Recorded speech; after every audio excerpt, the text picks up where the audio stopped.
Hello, good morning. It's so nice to be able to speak to you virtually like this. It all feels very Wizard of Oz, don't you think? Either way, I'm thrilled to have been invited to speak, and I'm sorry that I couldn't be there in person. Maybe next time. So, a little information about me. My name is Gala Darling. I've been blogging full-time since 2006, which is 6 years ago, can you believe that? But I've been an internet obsessive and definitely an internet oversharer since about 1997. My eponymous blog, galadarling.com, is known for its unique and definitely eccentric mix of beauty, lifestyle, fashion, and radical self-love.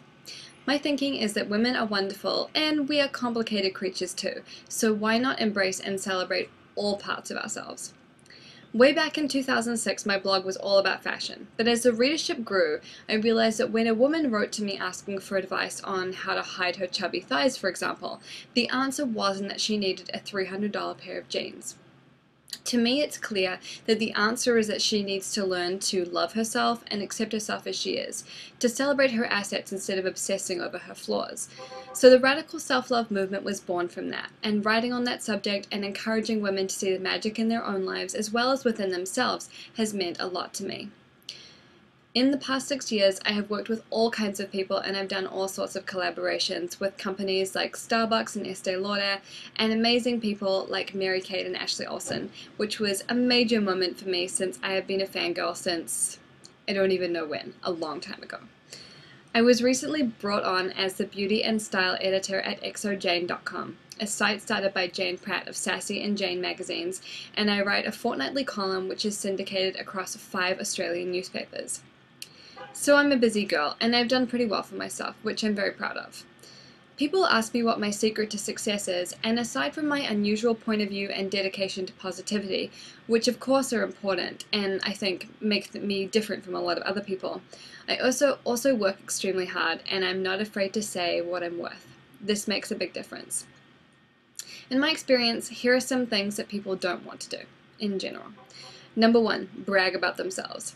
Number 2, be seen as being too ambitious. And number 3, negotiate, aka play hardball.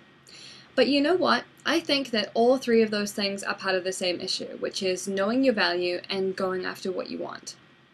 Maybe some of these things relate directly to being a woman. We don't want to be seen as being too full of ourselves, too cocky, too self-important, or too big for our britches. But there are plenty of men who don't want to do those things either, so maybe it has nothing to do with sex at all. Either way, I would like to humbly suggest that all of these things are complete bullshit, and that if we want to succeed and be the best we can be, we have to get the fuck over ourselves. No one wants to brag or boast, but the truth is that you have to. You cannot be a shrinking violet on the internet, at least not if you want anyone to pay attention to you. If you want people to sit up and listen, you have to give them a reason why. At every single blogging conference I've been to, during Blogging 101 or the equivalent, someone on the panel always says, you need an about page, and this is obvious. But no one ever tells bloggers what they should be aiming for or what the about page should contain. All we hear is that we need one. On the internet, we write our own myths. We are our own legends. As a blogger, you are out there on your own. No one knows who you are, no one knows why you're important or why you matter. They don't know what you care about or what your causes are, and the only way they will discover this is if you tell them directly.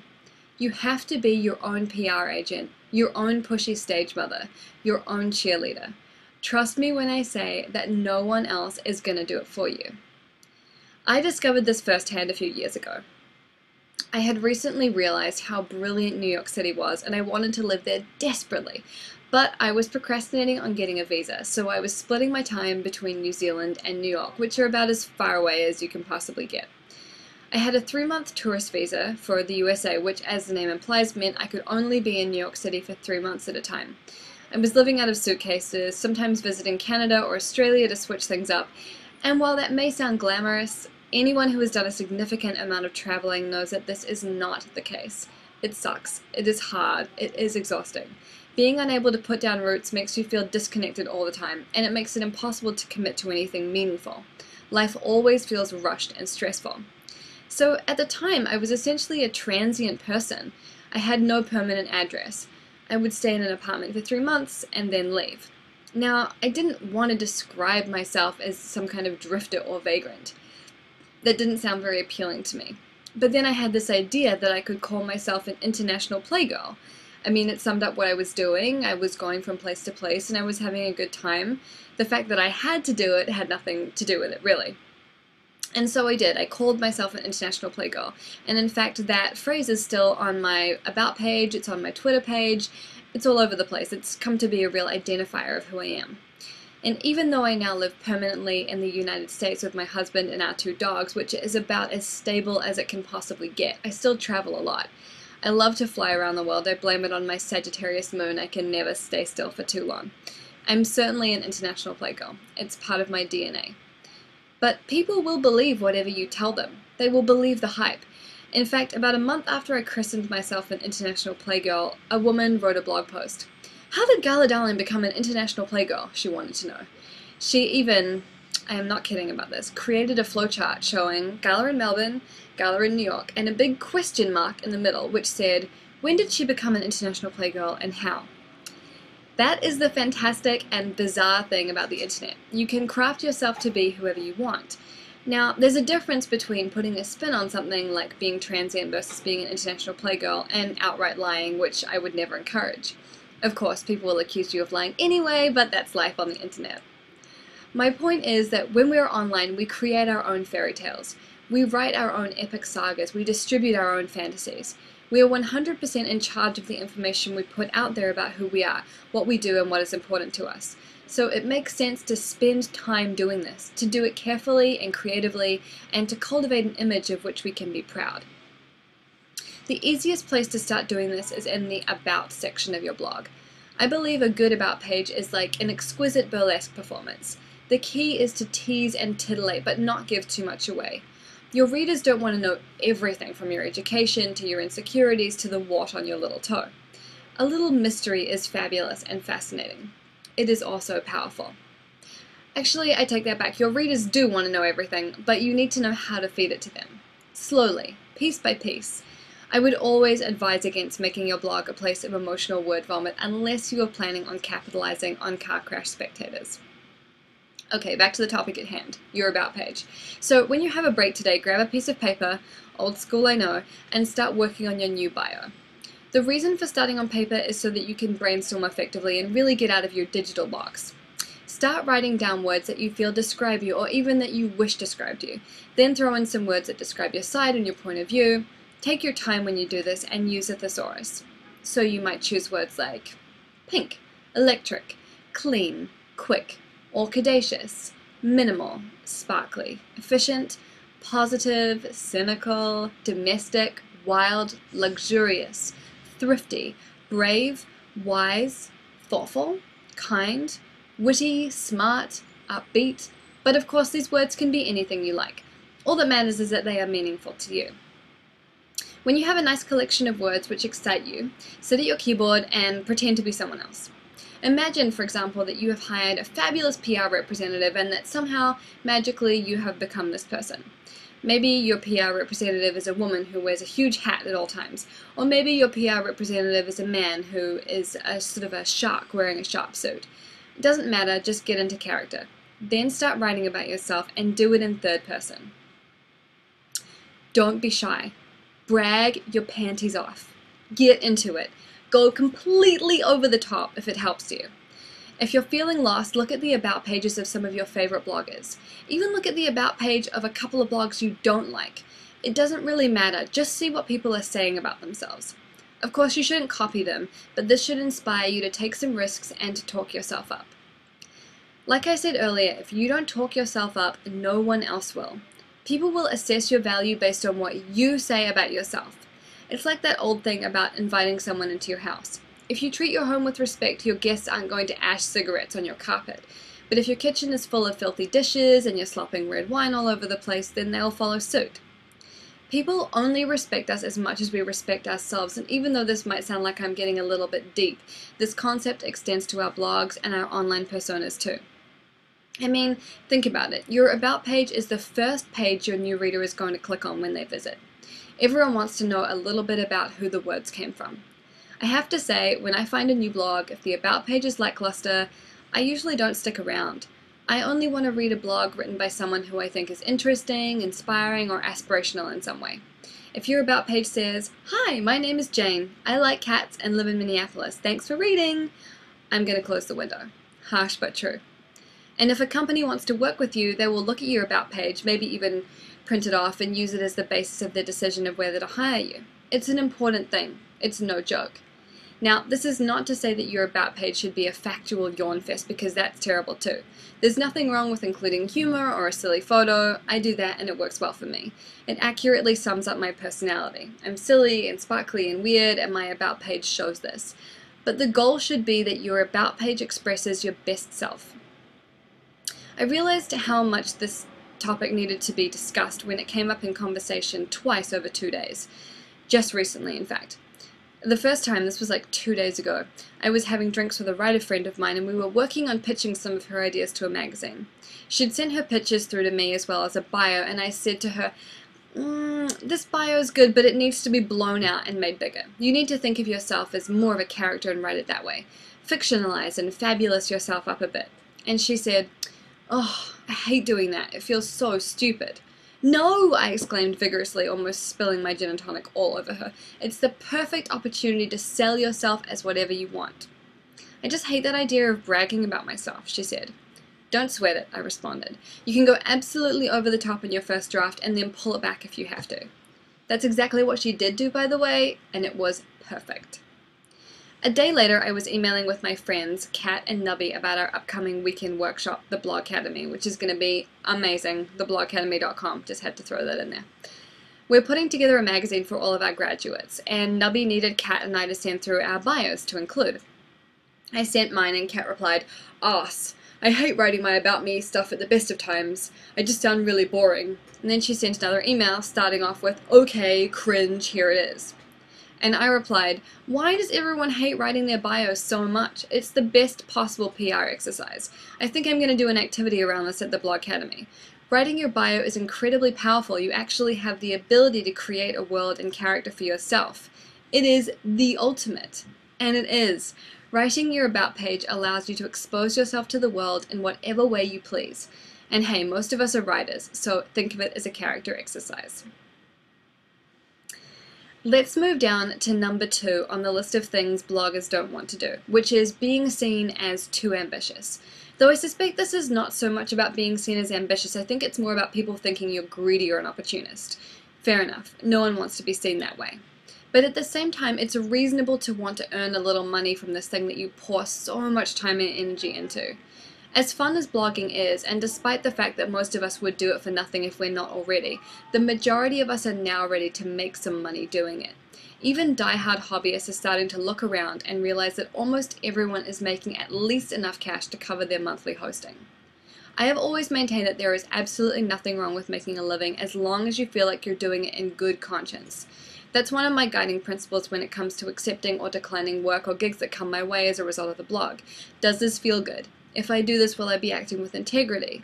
If the answer is yes, I say yes, and if the answer is no, you guessed it, I say no. Someone smart once said that if the answer isn't "fuck yeah," then the answer is no, and I think it's a great tactic. I have a few rules of thumb which I want to share with you. When you're earning your living online, it's important to diversify your income streams as much as you can. Don't put all your eggs in one basket, as they say.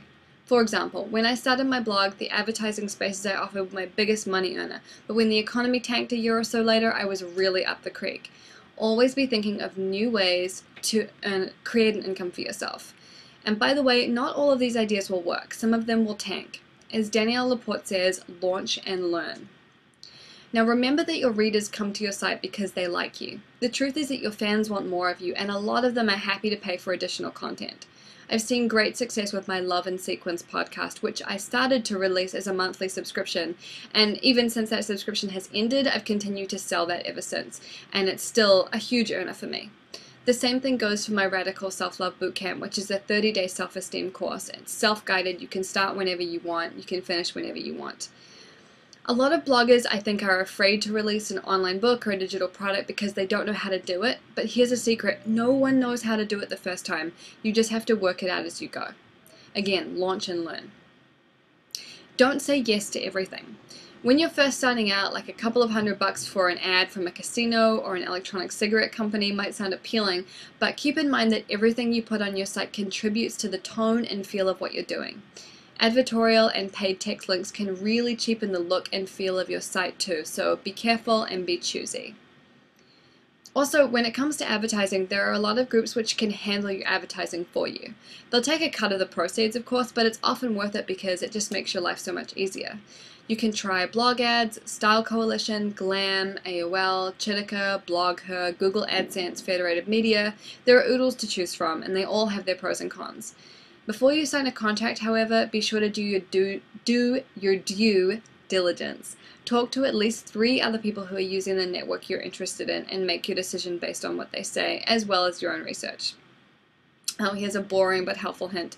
Split any money you make from your blog down the middle, put half into a savings account, and that way when it's time to pay taxes, boo hiss, you'll have the money on hand. So here are some ways to make money. Advertising, an ebook, an online course, a paid streaming video workshop, a monthly subscription, a podcast that users pay to get access to, adding your digital book or podcast to iTunes or Amazon, a magazine, copywriting for others, collaborating with other companies, affiliate programs, speaking gigs, selling your book to a publisher, writing a column for another site, writing for a magazine or newspaper, links that pay commission like RewardStyle or Amazon. There are hundreds of ways to create an income from your blog, and write down any ideas that you have because you never know when you might want to implement them. Let's talk about number 3 on the list, negotiation or playing hardball. A silly phrase for sure, but negotiation is an essential part of doing business. So, let's say that someone approaches you about doing a collaboration of some kind. Maybe they want to send you some product in exchange for a post, which, by the way, I advise against. You can't pay your rent and product samples. Your blog does not exist to provide free advertising for cheapskate companies who think they can pay you in shoes or travel-sized skincare samples. In fact, when you say yes to a deal like this, you're actually damaging your fellow bloggers. So, most bloggers will reply to an email like this themselves, trying to angle for a more mutually beneficial deal. Some bloggers are good at doing this, and some are less effective. Really, what it comes down to is having the goal to ask for what you want. In a perfect world, we could all do this, but in reality, it's not everyone's strongest area. I'm very lucky in that I have a blogging manager who negotiates these deals for me. When I receive a pitch, I respond saying, "Thanks so much for this. I forwarded it on to my manager, and she'll take it from here. Hope we're able to work together soon." This lets me off the hook in a big way because my manager gets to play bad cop while I get to do what I do best, produce content. But you don't need a manager in order to do this.